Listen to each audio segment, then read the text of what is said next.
While the world scrolls, we build. While others talk, we turn wrenches, wire walls, and shape futures. Trade isn't just what we do, it's who we are. Welcome to Beyond the Trade, where we go deeper than the toolbox, beyond the classroom, into the real stories, skills, and sparks that make the trades thrive. Brought to you by NESC Technical Institute, where skill meets purpose. Thank you for joining us here today, Nick. How are you? I'm good. Glad to be here. How are you? I am fine. So, Nick, tell us a little bit about yourself. Well, my name is Nick. I own and manage Runs Marketing Company Limited. I have my background in electrical and computer engineering. I studied in UE for about 4 years. Came out with first class honors. Got an open scholarship from Presentation College San Fernando. In my free time, I like playing pool, having fun, and yeah, that's about me. So what is Runs Marketing? Well, Runs is a fully comprehensive automotive center. Basically, we deal with everything to do with cars, from electrical, collision repair, mechanical repairs, total engine replacements, wash bay, car washes, even down to things simple as tinting and finishes. We even have a foreign use branch down in Barrackpore where we get a container almost every 3 months filled with foreign use parts. And yeah, basically everything to do with cars is Runs. So you'll have 2 locations? Yeah, one in Duncan Village and one in Barrackpore. And did you know you were always going to end up in this business? Seeing that you did engineering at first. Well, engineering is something that I always had a passion towards. Being able to fix things, be creative, innovate in certain ways. It was something I always was passionate towards, and especially having the business there, it had a connection there, you know, basically with mechanical and electrical, with what I was passionate about. So even though I could have gone into stuff like medicine or law, I found that engineering was a way to get best of both worlds while also keeping the business as a center. So you would have grown up in the garage, basically? Yeah, I would have grown up in the garage. The earliest I could remember is probably about 7, 8 years old, coming in my grand school uniform in the garage. At that time, it was open until 11 o'clock in the night, probably till later. And I remember coming after school, having to spend late nights in the garage, going home all midnight after primary school because that's when the garage would close. And yeah, just coming in, I would ask technicians, you know, what you doing here? At 9 years old, I would ask them, what you doing here? Why are you doing this? Why are you taking out this engine? Why are you removing the axle?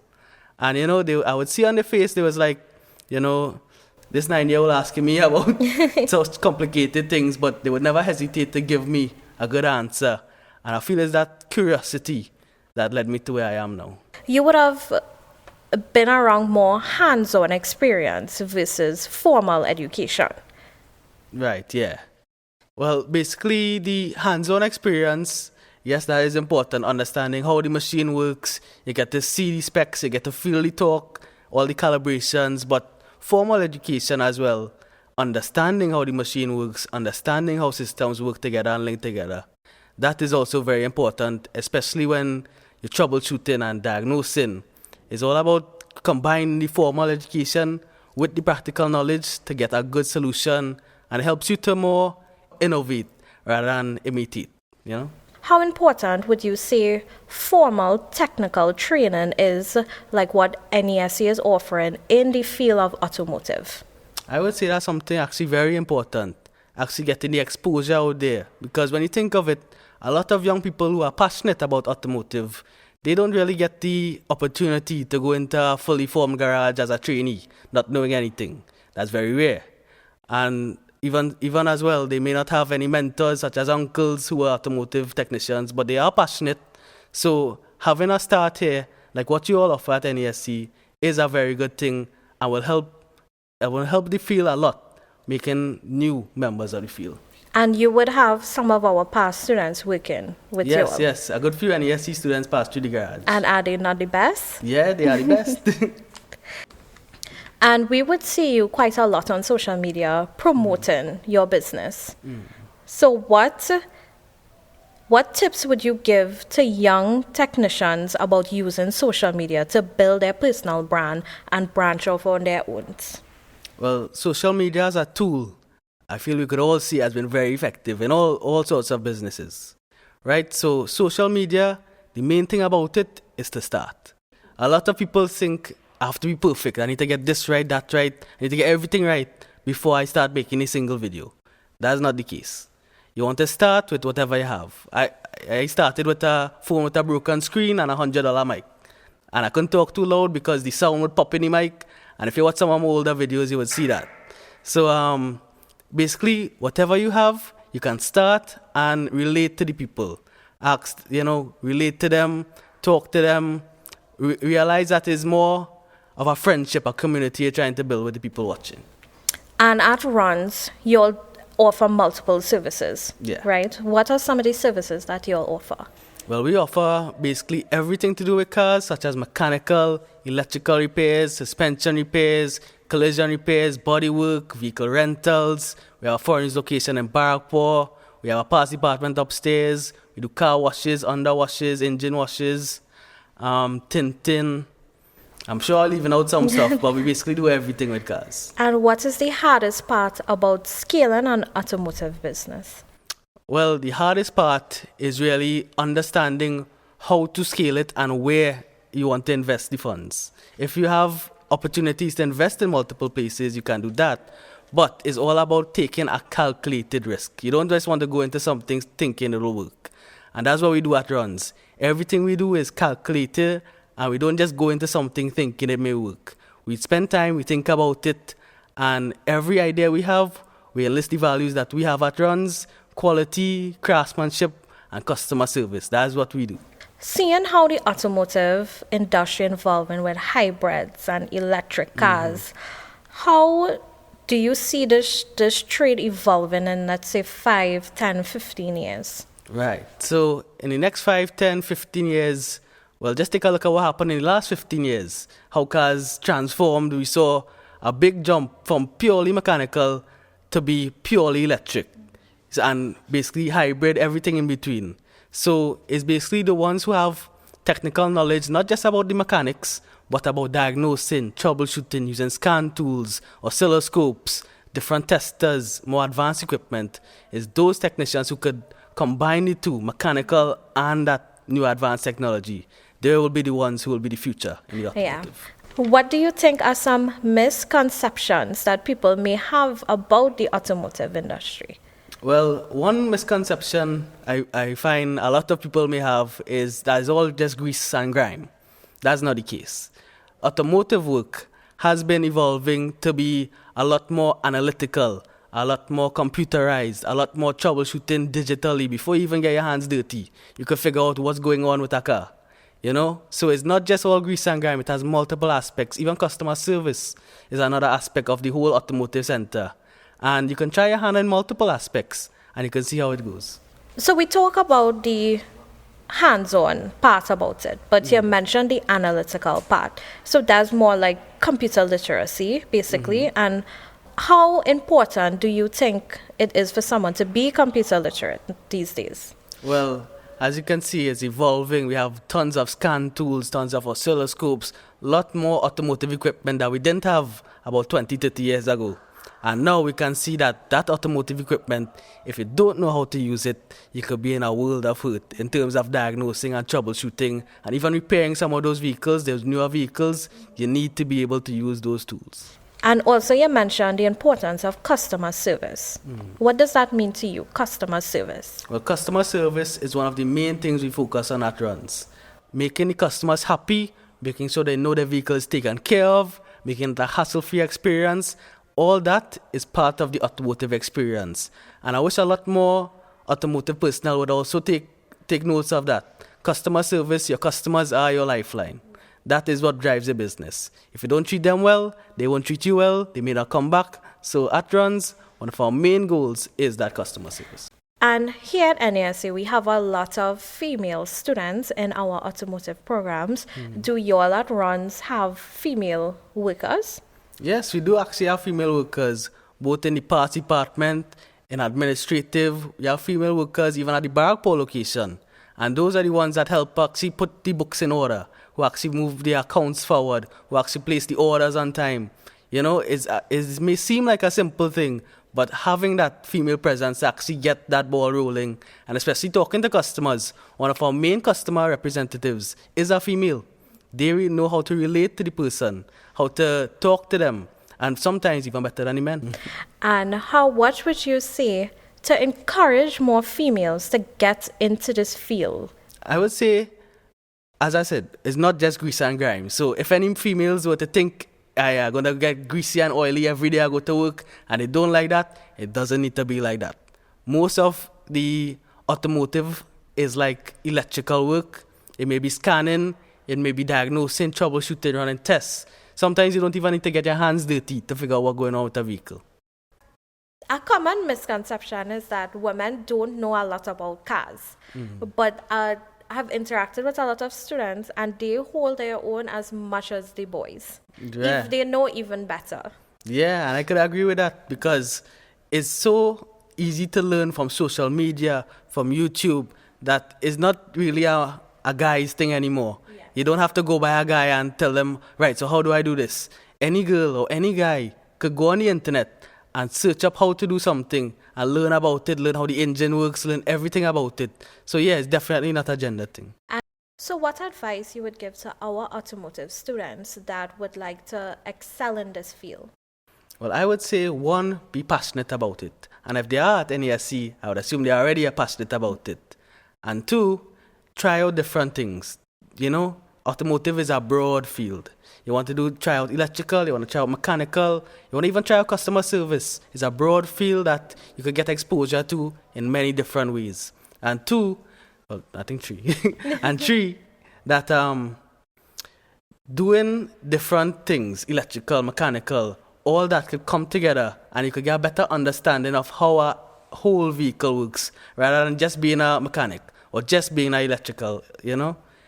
Combining both and combining all the aspects of the automotive center, you'll get a better understanding of what is going on. And then you need to be, one, you need to be passionate, two, you need to enjoy what you're doing, and three, you want to make sure that everything you do it to the highest standard. Like what we do at Runs, everything we do to the highest standard. The best we could possibly do it, we do it like that. And if you approach your work like that, you'll see the results. You'll see the customers, you'll see them coming back, because they will know you trying the best you could do and getting the best result you could get. What are your views on the oversaturation of the field, seeing that every corner have a garage, everybody uncle fixing the car? What are your views on that?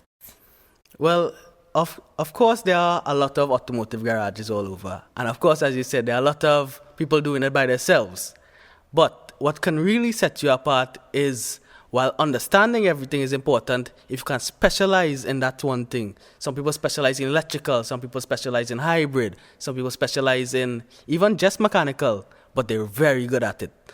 You see that ability to troubleshoot and diagnose and go straight from, I have a problem, figuring out the problem, troubleshooting, testing, diagnosing, fixing the problem, and returning that car to the customer. All that is part of it. And if you can do that very good, you can see you set yourself apart from a lot of people in the automotive field. Basically, just specialize and do what you're doing to the best. And definitely people will take notice. And definitely they will see you as being better than anybody else who's just doing it for fun, let's say. What are your views on CNG cars? Well, CNG cars, they've been around for a while. And some people do it well and some give issues, I will be honest. We have a lot of people coming into the shop and they do have issues with the CNG. Okay. So while it may save you in one way in terms of the gas, it could cost you in other ways in terms of maintenance. It can cost you in terms of different repairs you might have to do. So it's really you have to weigh the pros and cons, and basically if you can get one that installed well and works well, yeah. But from what we're seeing coming in the garage, it's not always the case. What are some of the issues people are having? They're having stuttering, sometimes they're not starting. Some people may even install the CNG and never use it because it gives some problems. Okay. So, and is it like easy fixes or? Sometimes it's easy fixes, sometimes it's a problem with the entire system. And the entire system needs to be reworked, cleaned, it needs to be basically redone. But again, when you redo it, basically, even if it was done incorrectly the first time, CNG is one of those things that it may give problems over time. And what about hybrid cars and electric cars? Well, hybrid and electric cars, well, that's one. Now we're moving into the future. Right. The future of the automotive. So that's where we see most of the companies heading now. Most of them come in with hybrids or even fully electric. And Trinidad is at a stage where hybrids are already here. Plenty of people have hybrids. Fully electric, not so much. There are very few fully electric cars. And that would be probably because of lack of infrastructure towards the fully electric, such as the superchargers and stuff like that. Because you need the plugs to charge them. Special equipment. And two, getting that technology, because you could even get your own charger in your home. That could happen, but it does cost. One, you have to pay for the vehicle. Two is the type of vehicle you're buying. If it's fully electric, the repairs will definitely be different, and it may be more expensive if it comes to the battery pack itself and stuff like that. And what is the difference between the CNGs, the hybrid and the electric cars? What is the difference between those and the normal gas? The normal. What is the difference between the CNG, the hybrid and the electric compared to the gas vehicles? Well, the regular gas vehicles, those have been tried and true and tested for years. CNG, hybrids, electrical is all newer technology. So, of course, there will be little hiccups down the line with these technologies, such as CNG. Hybrids even have problems with the battery pack discharging, and a lot of people running into reduced power issues with that. Fully electric as well. We don't have much of that here yet, but they are running into issues as well.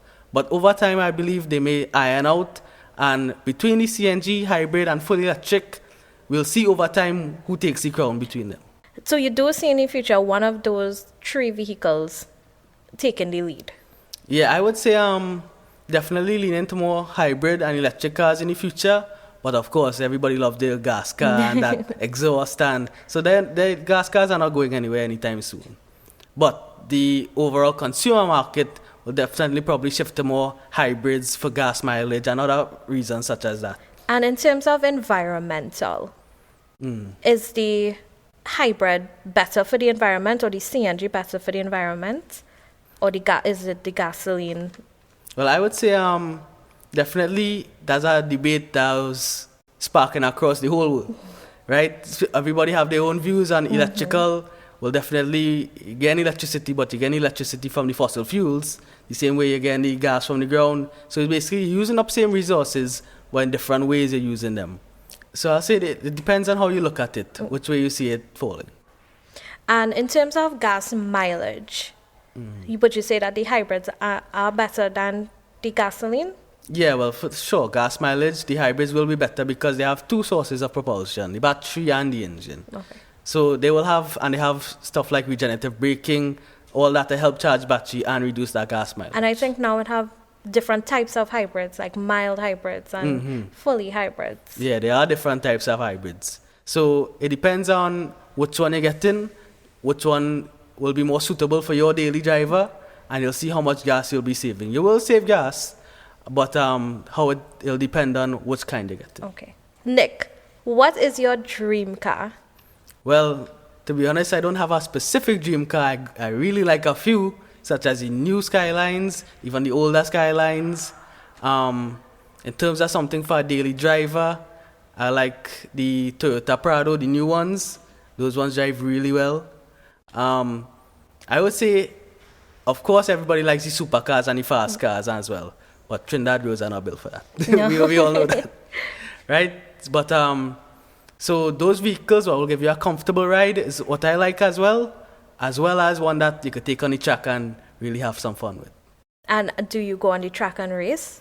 I haven't been there for a good while, but it's something I want to get more into. Okay. So we could see a racing in the future. With a Runs branded car. A Runs branded car. I will come and watch the races. Of course. So one last question. What is your hype song?